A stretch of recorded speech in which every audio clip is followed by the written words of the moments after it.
Hello everyone, आपके लिए एक बहुत खुशखबरी है क्योंकि अगर आप एमए, एमएससी या आप एमकॉम कंप्लीट कर चुके हैं तो आपके लिए गवर्नमेंट 20,000 से 25,000 पर मंथ के हिसाब से 2 साल तक आपने के लिए देगी। लेकिन इसके लिए आपको एक एग्जाम क्वालिफाई करना पड़ेगा और वो एग्जाम होता है जेट। ये एग्जाम जेपीएससी कंडक्ट करवाती है और इस एग्जाम के अंदर दो पेपर होते हैं। एक पेपर जो होता है वो 50 क्वेश्चंस का होता है और दूसरा पेपर 100 मार्क्स का होता है, जिस सब्जेक्ट से आप एमए या एमएससी या एमकॉम किए होते हैं। आज की इस पूरे क्लास के अंदर मैं ये बताऊंगा कि कैसे आप उस एग्जाम को क्वालिफाई कर सकते हैं और क्या सिलेबस होता है। मैं आज पेपर वन जो 50 क्वेश्चंस होता है 100 मार्क्स का, ये बहुत क्रूशियल होता है क्योंकि यहां से स्कोर करना आसान होता है बनिस्पत दूसरे पेपर का। तो आज की इस क्लास के अंदर मैं ये बताऊंगा कि कैसे उस 50 क्वेश्चन में 100 मार्क्स के हैं उसको 40 से ज्यादा क्वेश्चन सही कर पाए। और मेरा विश्वास मानो कि अगर वो आप 40 क्वेश्चंस को सही कर लेते हो तो आपके सिलेक्शन की गारंटी लगभग तय हो जाती है, अगर आप सेकंड पेपर में क्वालिफाई भी कर जाओ। तो अगर आप हमारे साथ बने रहेंगे तो आप आज समझेंगे कि वो 50 क्वेश्चंस वो कौन से ऐसे 10 चैप्टर हैं जो डिफाइन किया गया है और उसमें से कौन से टॉपिक को पढ़ें कि ये क्वेश्चंस आप पकड़ पाओगे। कौन से चैप्टर बहुत आसान है, किनको पहले पढ़ना चाहिए, किसको किस तरीके से अप्रोच में लेना चाहिए, कहां से क्वेश्चन ज्यादा आता है, ये सब कुछ एनालिसिस करने के बाद मैं यहाँ पे पूरा क्राइटेरिया लेके आया हूं ताकि आप सिर्फ इस वीडियो को देखो और कंप्लीट पूरा का पूरा इस एग्जाम को क्रैक करने का फॉर्मूला जान लो। आपको सबसे पहले एग्जाम पैटर्न को समझना पड़ेगा। एग्जाम में जनरली जो है वो 150 सवाल होता है, जिसमें से पहले 50 सवाल जो होते हैं उसकी स्ट्रेटेजी मैं बताऊंगा। बाकी के जो 100 क्वेश्चंस होते हैं वो दूसरे पेपर के होंगे, जिस जैसे मान लो किसी का हिस्ट्री होगा, किसी का मैथ्स होगा, किसी का ज्योग्राफी होगा, किसी का कॉमर्स होगा, अलग अलग सब्जेक्ट होगा ना, केमिस्ट्री फिजिक्स होगा, तो वहां से आपको 100 क्वेश्चंस मिलेंगे। वो मैं बाद में बताऊंगा। आज मैं 50 क्वेश्चंस बताऊंगा जो चाहे हिस्ट्री, ज्योग्राफी या साइंस या कॉमर्स किसी भी बैकग्राउंड के होंगे, हर जगह पे ये 50 क्वेश्चन सेम ही रहता है।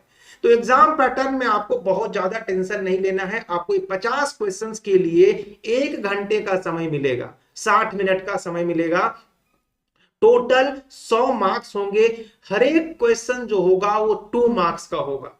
सबसे इंपॉर्टेंट बात यह है कि यहां पे नेगेटिव मार्किंग नहीं है, यानी अगर आप कोई क्वेश्चंस को गलत कर देते हो तो आपके सही वाले नंबर उसमें से नहीं कटेंगे। यानी आपके लिए एक तरीका आप सोच सकते हो कि आप तो कंप्लीट 50 क्वेश्चंस अटेम्प्ट कर सकते हो। वो मैं तरीका भी बताऊंगा कि कैसे आप इसको अटेम्प्ट करोगे। अब मैं ये पूरे 50 क्वेश्चंस कहां कहां से आते हैं ये वन बाय वन बताऊंगा और लास्ट के अंदर वो 10 चैप्टर जो जो जेपीएससी ने बताए हैं उसको भी मैं कंप्लीट चर्चा करूंगा। अगर आप यूजीसी नेट का पेपर वन, वहां भी यही 50 क्वेश्चंस वहां भी आते हैं और बाकी 100 क्वेश्चंस आपके सब्जेक्ट स्पेसिफिक से होते हैं। तो अगर आप नेट की भी तैयारी कर रहे होंगे जेआरएफ की, तो भी ये आपके लिए समान रूप से बेनिफिशियल होने वाला है। और मैं कंप्लीट ये 50 नंबर का पूरा क्राइटेरिया यहां पे बताऊंगा, पूरा सिलेबस मैं कंप्लीट करवा के दूंगा, नोट्स दूंगा, सारे के सारे पीडीएफ दूंगा और हाई लेवल रिसर्च करने के बाद एमसीक्यू के साथ साथ कंटेंट को भी आपके सामने डिलीवर करूंगा। बस देखिए, पढ़ना आपको है, एक ऑनेस्ट स्ट्रेटेजी मैं भी दूंगा। बस आपको हमारे साथ बने रहना है और हमेशा चैनल को सब्सक्राइब करके रखना है ताकि हर एक वीडियो आपको मिलते रहेगा समय टू समय। तो ये 50 क्वेश्चन जो होते हैं वो 10 अलग अलग यूनिट से होते हैं। ये मैं नहीं कह रहा, ये पूरे सिलेबस के अंदर इसको डिफाइन किया गया है। और सबसे बड़ी बात कि चैप्टर आसान हो या डिफिकल्ट, किसी में एक कम एक ज्यादा हो जाए, बट एवरेजली सबसे जो है वो 5-5 क्वेश्चन ही आते हैं। अब वो 5 क्वेश्चन जो है वो पूरे यूनिट में से, ऐसा नहीं कि पूरा यूनिट रट लेंगे तभी आएगा। मैं ये भी बताऊंगा किस यूनिट को रटना है, किस यूनिट से क्वेश्चन किस लेवल के आते हैं, किस में अंडरस्टैंडिंग का जरूरत है, किस में रट्टा लगाने का जरूरत है, वो सब कुछ बताऊंगा। बस आपको मेरे साथ बने रहना है। यानी हर एक चैप्टर का वेटेज क्या होता है, सेम होता है। अब सबसे इंपॉर्टेंट होता है कि ये 10 चैप्टर कौन कौन से हैं, ताकि आप थोड़ा सा अपने आप को फील कर पाओ कि हाँ ये तो मजेदार है, ये वाला टॉपिक मेरा आसान है, इसको करूंगा। देखो टॉपिक सबका पढ़ा होता है, जानकार होते हैं, लेकिन कौन से फैक्ट को जानने हैं, किसको नहीं जानना, कैसे क्वेश्चंस आते हैं, मैं प्रीवियस ईयर क्वेश्चंस भी आपके सामने ला के रखूंगा। तब आपको लगेगा कि मेरा कंटेंट कितना पावरफुल है। तो पहले 5 चैप्टर को मैं बताता हूं। पहला में आता है टीचिंग एप्टीट्यूड। सीटेट हो, जेटेट हो या और कोई भी एग्जाम अगर आप देते हो या स्टेट हो, तो ये टीचिंग एप्टीट्यूड वहां पे आता ही आता है। और इससे क्वेश्चंस हमेशा 4-5 क्वेश्चंस होते हैं, किसी भी एग्जाम में चले जाओ। दूसरा, चूंकि यहां पे रिसर्च का काम होता है, इसीलिए एक और यूनिट मिलता है रिसर्च एप्टीट्यूड, जो सिर्फ रिसर्च वाले यानी नेट और जेट वाले को ही ज्यादा यूजफुल होता है।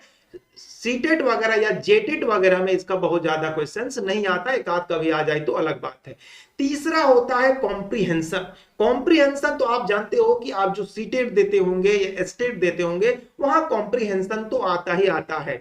उसके बाद आता है कम्युनिकेशन, बात कैसे किया जाता है। इसके अलावा होता है मैथमेटिकल रीजनिंग। मैथमेटिकल रीजनिंग आपको ये लगता होगा कि रीजनिंग है, बट सही मायने में ये छोटे छोटे लेवल के मैथ्स होते हैं, जो क्लास 9-10 के बीच होता है। छठा यूनिट है लॉजिकल रीजनिंग। तार्किक सोच वाले जो क्वेश्चंस होते हैं, है ना, स्टेटमेंट कंक्लूजन वाले क्वेश्चंस होते हैं। मतलब ये सब कुछ मैं कराऊंगा, इसी चैनल पे कराऊंगा। सारा क्वेश्चन, सारा पीडीएफ, सारे प्रीवियस ईयर क्वेश्चंस आपके सामने होंगे। अब आपको बना रहना है तो आपको तो भाई यहां रहना होगा, तभी तो कर पाओगे। ये 10 मिनट आप देखोगे फिर आप डिमोटिवेट हो जाओगे, तो मैं क्या कर सकता। इसके बाद आता है डाटा इंटरप्रिटेशन। जो लोग भी नेट का एग्जाम देते होंगे उनको पता होगा कि 4-5 सवाल तो यहां से आता ही है। एक सिंपल सा ग्राफ रहता है, उसी से क्वेश्चंस होता है। अब इसको सॉल्व करने के लिए भी लोग बहुत दिमाग लगाते नहीं भाई साहब, इसमें या तो परसेंटेज या फिर रेशियो, ये दो चीज अगर आपका मजबूत है या आप इस चीज को बेसिक समझ भी है, तो आप डाटा इंटरप्रिटेशन, डीआई वाला चार्ट टेबल और पाई चार्ट को इतने आसानी से सॉल्व करोगे कि मेरा विश्वास मानो, मैं आपको भरोसा दिलाता हूं कि ये 5 सवाल ना आपको 100% हो जाएंगे, इसमें कोई डाउट नहीं। जबकि सबसे डिफिकल्ट लोगों को यही लगता है। आईसीटी होता है, ये तो आजकल हर एक एग्जाम में भी आता है। आईसीटी मतलब टेक्नोलॉजी से रिलेटेड, कंप्यूटर से रिलेटेड, नया नया इनोवेशन होता है उससे रिलेटेड। और एक होता है जो थोड़ा जीएस टाइप का होता है, जिसे कहते हैं पीपल एंड इन्वायरमेंट। मतलब इसमें बेसिकली इन्वायरमेंट से रिलेटेड जो भी होता है वो मतलब एक जनरली जीके टाइप का होता है। इसी पोर्शन में थोड़ा सा आपको करंट अफेयर्स का नॉलेज होना जरूरी है, क्योंकि थोड़ा बहुत जो इन्वायरमेंट से रिलेटेड जो अपडेट होते हैं करंट में, वो भी मैं ही दूंगा। यहाँ पे सारे पीडीएफ के साथ दूंगा, सारा कंटेंट को मैं यहाँ कराऊंगा। बस आपको इस वीडियो को शेयर करना है, ज्यादा से ज्यादा लोगों को तक पहुंचाना है, ताकि मेरा जो इतना जो एफर्ट होता है, बहुत मेहनत लगता है सारे कंटेंट को तैयार करने में। देखो कंटेंट तो पूरे इंटरनेट पे भरा हुआ है, लेकिन उसे एक अलाइनमेंट के रूप में आपके सामने लाना ये बहुत चैलेंजिंग टास्क होता है। जो करते हैं उनको पता होगा। और 10वां यूनिट है हायर एजुकेशन सिस्टम, यानी इंडियन एजुकेशन सिस्टम को समझना होगा हिस्ट्री से लेके अभी तक, जिसमें एनईपी नेशनल एजुकेशन पॉलिसी 2020 वहां तक आपको पूरा का पूरा समझना पड़ेगा। अब अगर आप ईएमआरएस का भी फॉर्म भरे हैं तो बताइए, क्या इंडियन एजुकेशन सिस्टम वहां नहीं आता है? क्या आईसीटी वहां नहीं आता है? एनवायरमेंट से क्वेश्चन नहीं आता है? लॉजिकल रीजनिंग, डाटा इंटरप्रिटेशन, यहां से क्वेश्चंस आते हैं ना। टीचिंग एप्टीट्यूड से क्वेश्चंस आते हैं ना। तो अगर आप किसी भी टीचिंग एग्जाम की तैयारी कर रहे हो तो यही सेशन है, यही वो बेस्ट प्लेटफॉर्म है, यहीं पे आपको सब कुछ मिलेगा, एक साथ मिलेगा। अब ये जो 10 यूनिट है, इसमें से कुछ यूनिट बहुत सिंपल है, जिनको सिंपल तरीके से अगर एक बार आप नोट्स के थ्रू भी गो थ्रू कर लोगे तो आपको लगभग 90% मार्क्स मिल ही जाएंगे। तो कौन कौन से यूनिट है जो बहुत आसान है? तो यूनिट नंबर 3 कॉम्प्रिहेंशन, एक पैसेज आपके सामने होगा, उसी पैसेज से रिलेटेड कुछ क्वेश्चंस होंगे। अगर थोड़ा बहुत वर्ड पावर आपका है और तेजी से रीड करने का कैपेसिटी अगर आपका बहुत तेज है, तो बस आपके ये 5 नंबर में से 4 नंबर कोई रोक ही नहीं सकता। यूनिट 10 जो है हायर एजुकेशन, अब बोलोगे ये क्यों हायर एजुकेशन? इसलिए क्योंकि ये सिर्फ प्योरली फैक्चुअल है, सिर्फ फैक्ट है, फैक्ट के अलावा समझने वाला कुछ नहीं है। ऐसा हुआ, ऐसा हुआ, ऐसा हुआ, इसमें ये प्रावधान था, इसमें ये प्रावधान था, इसमें ये प्रावधान था, इतना ही है, मतलब सिर्फ फैक्ट है। यूनिट 9 जो है एनवायरमेंट वाला जो मैं बात कर रहा हूं, इसमें क्या है बताइए? सिर्फ याद ही तो करना है। तो ये जो 3, 10 और 9 है, अगर आपको सिर्फ नोट्स से भी आप पढ़ लो तो आपको टीचर का रिक्वायरमेंट भी नहीं है इन तीनों में, बस प्रॉपर नोट्स चाहिए। प्रॉपर नोट्स मैं दूंगा आप लोगों के लिए, एक अलग से चैनल व्हाट्सएप बनाऊंगा जहां पे सारे नोट्स, सारे पीडीएफ मिलेंगे। बस आपको जुड़े रहना है, चैनल को सब्सक्राइब करके रखना है और हमेशा टाइम टू टाइम आपको रोज वीडियो आएगा 6:40 के अंदर, आपको शाम में देखते जाना है। क्लियर है? चलिए, अब कुछ टॉपिक जो है वो मॉडरेट भी है। मॉडरेट कहने का मतलब ना ही आप इसको इजी कह सकते हो, ना ही इसे डिफिकल्ट कह सकते हो। तो जैसे जो टीचिंग एप्टीट्यूड है, जो कोई भी दुनिया का टीचिंग एग्जाम में ये वाला टॉपिक कॉमन होता है, बस स्टूडेंट के लेवल बदल जाते हैं। जैसे प्राइमरी स्कूल के लिए 1 to 5 लेवल का मेंटल लेवल पे होता है, 6 to 10 के लिए होता है ना, 11 12 के लिए अलग से होता है, और मास्टर्स के लिए जो मतलब कॉलेज लेवल के लिए अलग, बट जनरली मोटिवेशन वही होता है। लेकिन पढ़ना सब कुछ पढ़ता है, पढ़ना सब कुछ पढ़ता है, तो मैं बताऊंगा तो हर एक एज ग्रुप वाला, ताकि सबको इसमें क्या मिले, लाभ मिले। रिसर्च एप्टीट्यूड है, इसमें ज्यादातर जो है ना अलग अलग टाइप की रिसर्च के बारे में पढ़ना है, और ज्यादातर इसमें डेफिनेशंस होते हैं, डेफिनेशंस होते हैं, और डेफिनेशन याद नहीं करना, यही मैं समझा रहा हूं। बहुत लोगों को लगता है इतने डेफिनेशन है सब याद नहीं, ना भैया ना, एक भी डेफिनेशन याद नहीं करना होगा। मैं बताऊंगा कि मैंने कैसे एक बार में चाहे वो स्टेट का एग्जाम हो, सीटेट का एग्जाम हो, जो भी एग्जाम मैंने दिया है टीचिंग का, वो सारे मैंने क्वालिफाई किए हैं इस तरीके का एग्जाम को, क्योंकि मैं जबकि मुझे कोई फैक्चुअल चीजें याद ज्यादा नहीं है, बस मैं एक तरीका जानता हूं जो आपको हर एक लेक्चर में थोड़ा थोड़ा करके डिवाइड करके देते रहूंगा। इसके बाद है, अब बताओ कम्युनिकेशन, कैसे एक दूसरे से बात करेंगे। ये प्रैक्टिकली जब मैं इस सेशन को लूंगा तो आप खुद कहोगे सर ये तो प्रैक्टिकल है, हम लोग जानते हैं। जी आप बिल्कुल आप जानते हो, बस आपको क्या करेंगे कि आपके सामने लाके रखेंगे और दिखाएंगे, देखो हमें यहाँ पे ऐसे करना होता है। मतलब ये पूरे के पूरे 50 नंबर 50 क्वेश्चंस को में से 30 से क्वेश्चन जो होते हैं उनको मैं व्यवहारिक तरीके से सॉल्व करा दूंगा, और आपको एक सही मायने में एक टीचर का फील आने लगेगा, एक प्रोफेसर का फील आने लगेगा, और आप इजीली उसको मजे मजे में सीख पाओगे।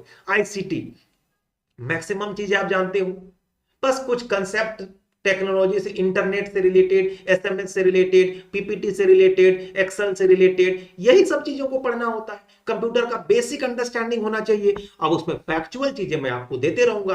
कुछ टॉपिक जो है मैं तो डिफिकल्ट नहीं मानता, लेकिन जब ये डेटा मैं एनालाइज कर रहा था तो किसमें ज्यादा मार्क्स आता है, किसमें कम मार्क्स आता है, तो मैंने देखा कि ये जो कुछ टॉपिक आपको दिख रहे हैं, लॉजिकल रीजनिंग वाला, डेटा इंटरप्रिटेशन वाला और मैथमेटिकल रीजनिंग वाला, इनमें सबसे कम मार्क्स ब्रेजली, यूजीसी नेट हो या जेट हो या कोई भी अलग लेवल का इस तरीके का कोई यूनिवर्सिटी एग्जाम लेती है, तो यहां से वो एकदम कम मार्क्स स्कोर करते हैं, सिर्फ इस वजह से क्योंकि उनको सही गाइडेंस नहीं मिल पाता है कि इसमें क्या करना है, कैसे इसको सॉल्व करेंगे।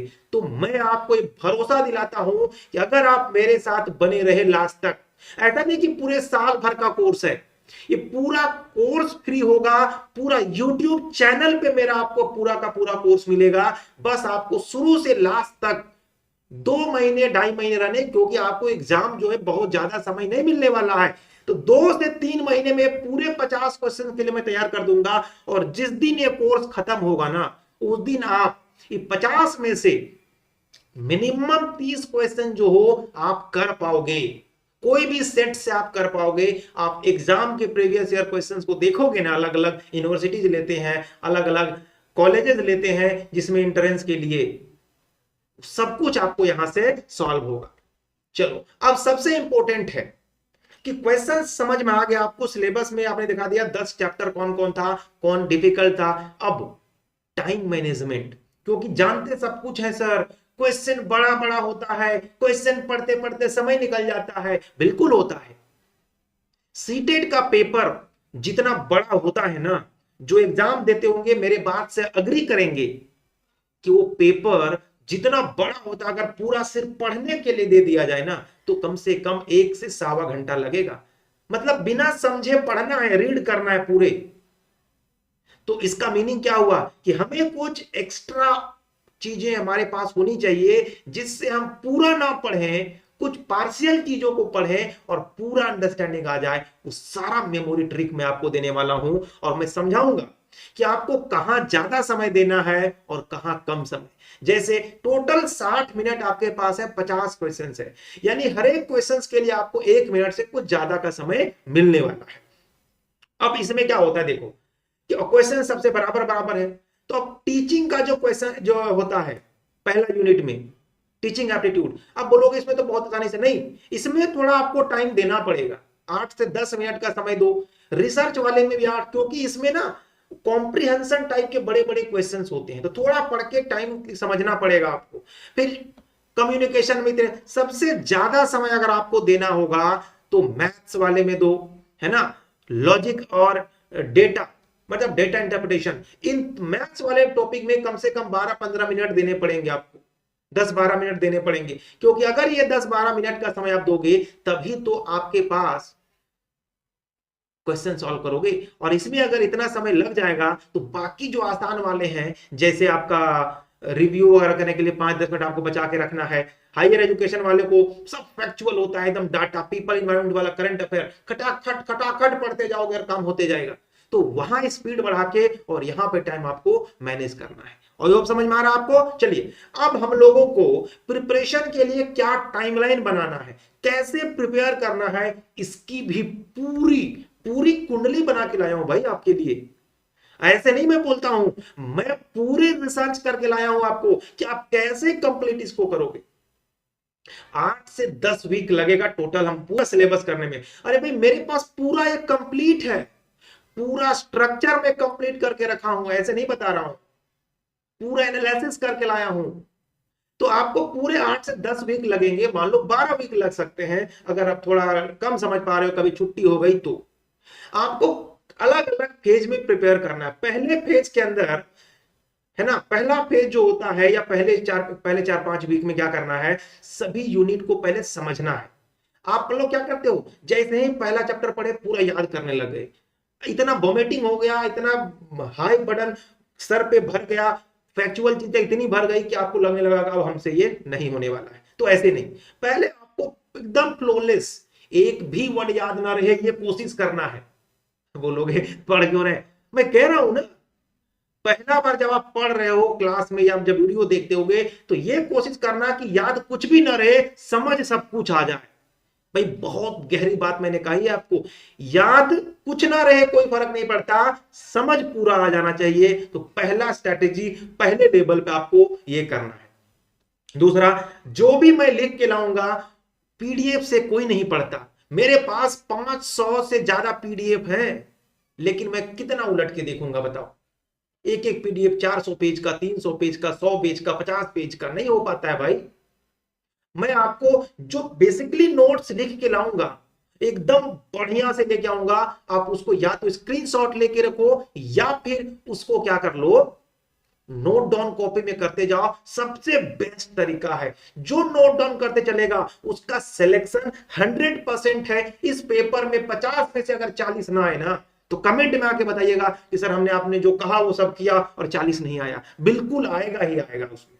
दूसरे पेज के अंदर आपको क्या करना है कि अब समझ आ गया, आपके पास नोट्स भी हैं, एक बार रिवाइज भी कर लिया है, अब आपको क्या करना है, क्वेश्चन सॉल्व करना है। और जब क्वेश्चन सॉल्व करोगे तो आपको समझ में आने लगेगा कि क्या प्रॉब्लम हो रहा है। तो उस समय आपका जो वीकनेस होगा, जैसे कभी फैक्चुअल चीजों की कमी आ रही होगी, कभी किसी टॉपिक में अंडरस्टैंडिंग जो भूल गए होगे, तो अब सिर्फ उस एरिया पे क्या करना है, आपको काम करना है। और सबसे लास्ट पेज में जो है एक माइक्रो नोट्स बना लेना है, पूरे एक चैप्टर के 50 पेज को एक पेज में, और सिर्फ उस पेज को देख के और 50 पेज का आ जाए। जैसे एग्जाम्पल समझो, जब किसी आदमी से आपकी दुश्मनी होती है शुरू शुरू में, तो उससे आपको दिखता है फिर अगला बार हुआ, फिर अगला बार दुश्मनी हुआ, लेकिन 10-50 साल तक अगर ऐसा ही होते रहा, तो 51वां साल में जब उस आदमी को आप देखोगे ना, तो 50 साल में जितनी गलतियां आपके साथ किया होगा सब याद हो जाता है। होता है कि नहीं? वही चीज यहां पे है कि वो मैक्रो नोट्स जो है ना, उसी प्रकार का एकदम पूरा गहरा है कि उसको देख के सिर्फ आप समझ सकते हो। नोट्स ऐसा लिखो कि वो आपके अलावा कोई दूसरा समझ ही जाए, तो फिर नोट्स क्या? नोट्स हर कोई जिसका होता है वही समझता है। आज में मेरे पास बहुत सारे नोट्स हैं, मैं किसी को देता हूं, कोई समझ ही नहीं पाता। क्या हर चीज का नोट्स है? बिकॉज कि मैं पूरे अपने अंडरस्टैंडिंग लेवल पे लिखता हूं, जो हमारे अंडरस्टैंडिंग लेवल को मैच करेगा, उससे हो सके उसको समझ में आ जाए। समझ में आया? तो ये होता है। और लास्टली आपको रिवीजन करना है। डेली स्टडी शेड्यूल क्या होना चाहिए, ये भी चलिए चर्चा कर लेते हैं। हमें डेली 1 घंटा पढ़ना है। ऐसा नहीं कि एक ही बार दिन में 5 घंटा पढ़ लिया और अगला 5 दिन कुछ नहीं। भैया जीरो रहोगे, जीरो, और जीरो ही से आगे नहीं बढ़ पाओगे।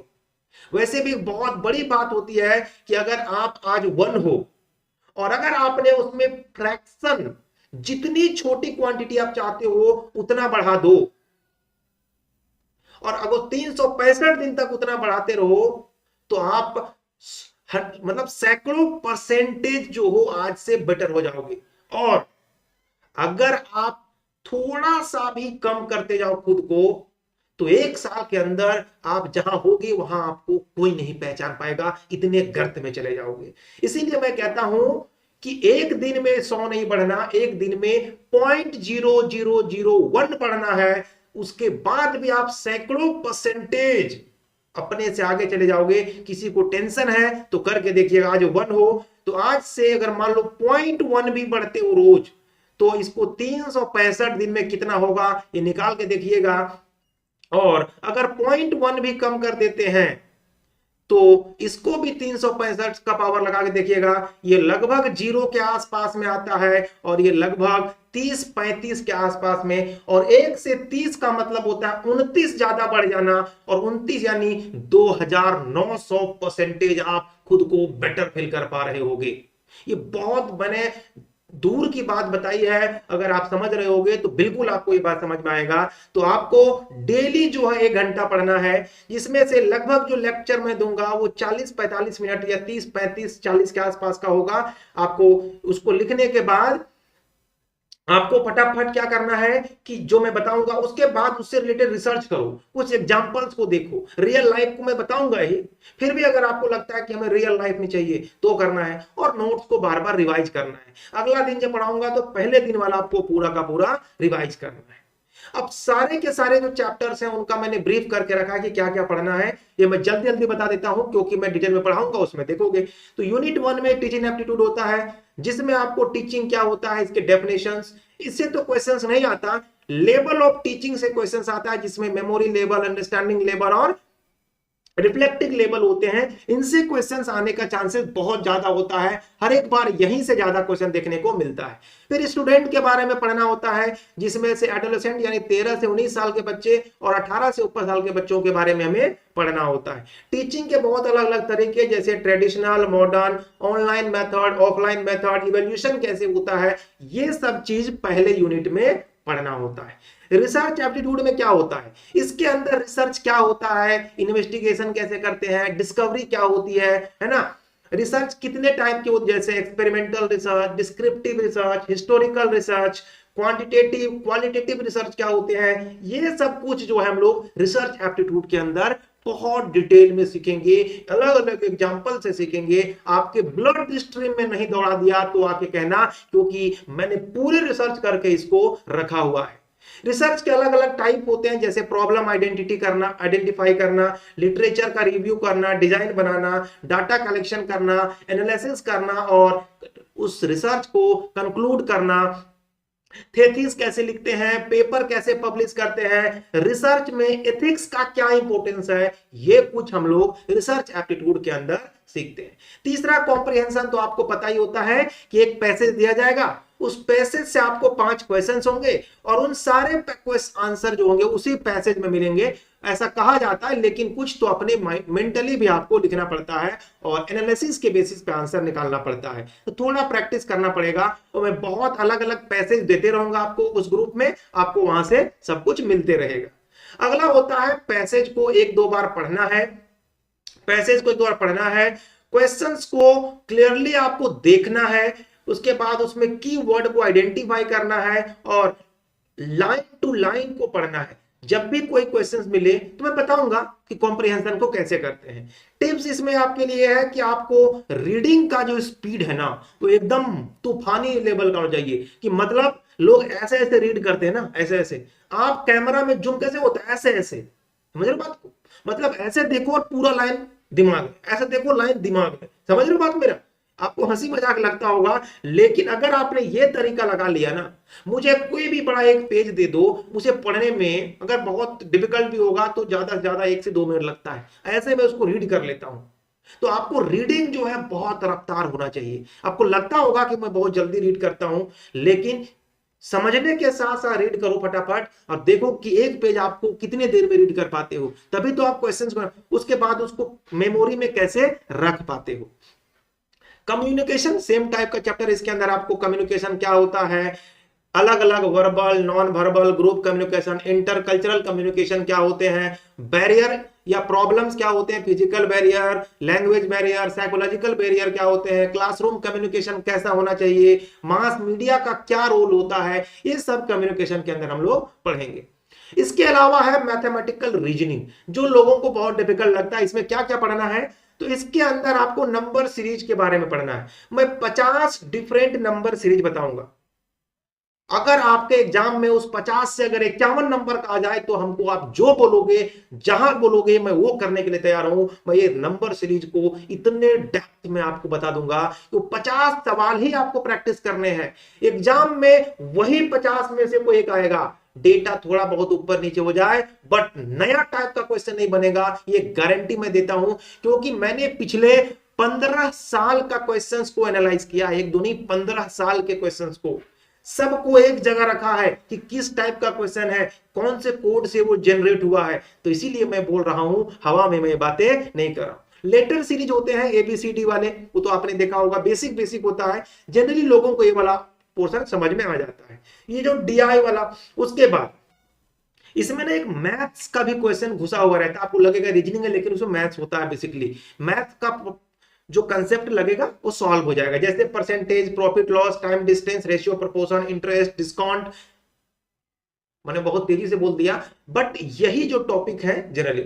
अब ये जो होते हैं ना, ये होते हैं एक तो फॉर्मूला बेस्ड, आप याद रखो, जो जनरली करते आते हैं, और एक होता है कि आप इंट्यूशन से करो। तो मेरा ज्यादातर कोशिश होता है कि मैं फॉर्मूला बेस्ड नहीं, इंट्यूशन बेस्ड आपको नॉलेज दूं, क्योंकि इंट्यूशन से हम जब समझते हैं तो लंबे समय तक को हमारे साथ बनता है, और इस जगह में आने के बाद तो हम लोग इंट्यूशन वाला ज्यादा प्रीफर करते हैं।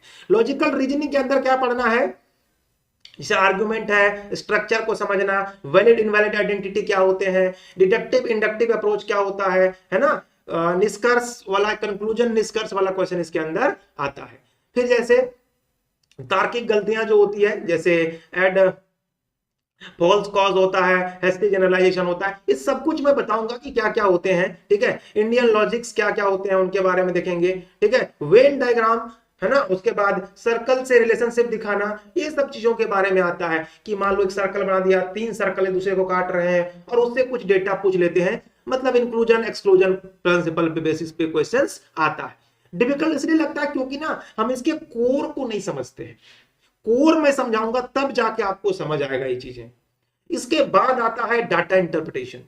अगर मुझे मैथ्स में अगर कुछ सबसे आसान लगता है ना तो ये है, क्योंकि इसके लिए कुछ एक्स्ट्रा नहीं पढ़ना है। जो आपने वो परसेंटेज, रेशियो, टाइम डिस्टेंस जो पढ़ा ना अभी, बस उसी को अप्लाई करना है। मैं वही कहता हूं ना कि मैथ्स पढ़ने के बाद लोग वहां पढ़े और यहां के फिर से अलग से पढ़ेंगे, अरे भाई वहां क्या पढ़ा था, रियली फील होना चाहिए, ब्लड स्ट्रीम में मैथ फ्लो करना चाहिए।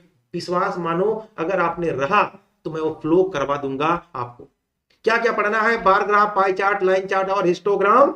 ग्राफ से कंक्लूजन निकालना, बस इतना काम होता है। डेटा मतलब परसेंटेज कैलकुलेशन होता है, कंपैरिजन करना होता है और आइडेंटिटी को ट्रेंड करना होता है कि क्या है। जनरली कैलकुलेशन में इसमें एवरेज, परसेंटेज और रेशियो, मैंने बार बार कह रहा हूं, यही तीन चीज का यूज पड़ता है ऊपर वाले चीज को एनालाइज करने के लिए। डेटा को एनालाइज करना है तो एवरेज के फॉर्म में, परसेंटेज के फॉर्म में या रेशियो के फॉर्म में। बस ये तीन चीजें हैं। मजे में 5 नंबर। ऐसे थोड़ी बोला 30-35 आ जाएगा सिर्फ सिलेबस खत्म होते ही। एक आईसीटी होता है, इंफॉर्मेशन एंड कम्युनिकेशन टेक्नोलॉजी। इसके अंदर आपको पता है इंटरनेट के बेसिक्स कैसे काम करता है, www क्या होता है, इंटरनेट और ये दोनों में क्या डिफरेंसेस है, कम्युनिकेशन टूल का जैसे ईमेल क्या होता है, वीडियो कॉन्फ्रेंसिंग, सोशल मीडिया, है ना, डिजिटल इनिशिएटिव बहुत सारे जैसे स्वयं, है ना, एनपीटीएल, MOOCs, ये सब क्या है। ई गवर्नेंस में जैसे ऑनलाइन सर्विसेज के क्या क्या हमारे ई गवर्नेंस में मिलते हैं, डिजिटल इंडिया का क्या रोल है, कैसे काम करता है, क्या क्या इसके अंदर इनिशिएटिव्स चालू हो रहे हैं। आईसीटी टर्म जैसे IP address, URL, HTML, FTP, IP, है ना, पीसीपी आईपी, ये सब कुछ मतलब एक साथ मिलेगा आपको, यहीं पे मिल रहा है। 9वें में आता है पीपल डेवलपमेंट एंड इन्वायरमेंट। मैंने कहा था यही वो टॉपिक है जिसमें आपको करंट अफेयर्स की रिक्वायरमेंट पड़ती है। इसमें क्या क्या सीखना है?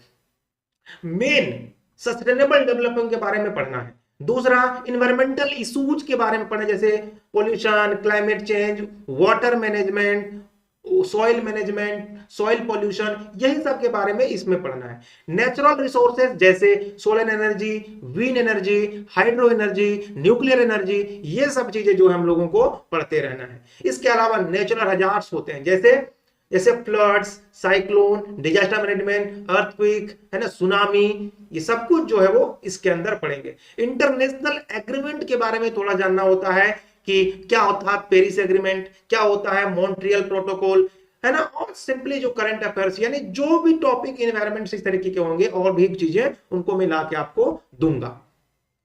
अब हायर एजुकेशन सिस्टम में क्या क्या पढ़ना है, 10वीं लास्ट टॉपिक है, जिसमें एंशिएंट इंडिया में एजुकेशन कैसा था, पोस्ट इंडिपेंडेंट इंडिया में क्या क्या डेवलपमेंट हुए, जैसे एंशिएंट में नालंदा यूनिवर्सिटी, तक्षशिला, गुरुकुल सिस्टम क्या था, पोस्ट इंडिपेंडेंट वाले में क्या था, यूजीसी कब गठन हुआ, इसका क्या योगदान था, AICTE क्या, टेक्निकल यूनिवर्सिटीज ये सब क्या थे, टाइप्स ऑफ एजुकेशन, प्रोफेशनल जैसे कोई मेडिसिन करते हैं, कोई लॉ करते हैं, कोई इंजीनियरिंग करते हैं, टेक्निकल में इंजीनियरिंग आता है, स्किल बेस्ड एजुकेशन क्या होता है ना, conventional and non conventional education में क्या डिफरेंसेस होते हैं, नेशनल एजुकेशन पॉलिसी बताया था मैंने जरूरी है, ये भी है, एंड गवर्नेंस एंड एडमिनिस्ट्रेशन ये कैसे काम करता है, ये सब कुछ आपको यहां पे देखने को मिलता है। तो ये था पूरा का पूरा कंप्लीट सिलेबस। अब बहुत लोग कुछ फ्रीक्वेंटली क्वेश्चंस पूछते हैं मुझसे, ये कैसे होगा, तो सारे क्वेश्चंस में लिख के ले आया हूं